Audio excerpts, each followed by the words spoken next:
Cybersecurity is built upon a golden rule, known as the CIA Triad, the three pillars of digital defense. Digital safety is like a structure supported by three legs: confidentiality, integrity, and availability. If one leg is broken, the entire structure is ruined. Every attack targets a specific pillar. Confidentiality means keeping secrets hidden. It ensures only authorized people can read the information, much like a sealed letter. Breaching confidentiality is a privacy issue. Security systems maintain confidentiality through encryption and access controls. A common threat is a privacy breach, such as hackers stealing private emails. Integrity ensures complete truth and accuracy of data.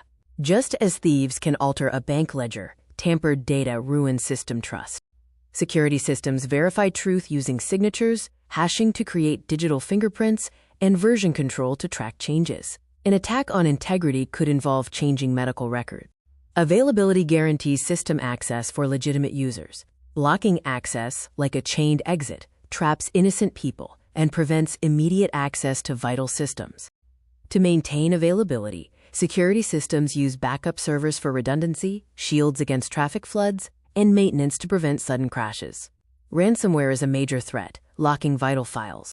Security experts categorize every attack by the broken pillar. For example, data breaches and identity theft are confidentiality issues. Ransomware and power grid shutdowns affect availability. Defenders must balance the three pillars. Extreme confidentiality, such as requiring 10 passwords, can hurt system availability by blocking legitimate users. Defenders regularly ask three questions. Does this protect my secrets? Does this keep my data true? And does this guarantee my access? Consider which pillar causes the most personal damage: privacy loss, altered data, or locked accounts.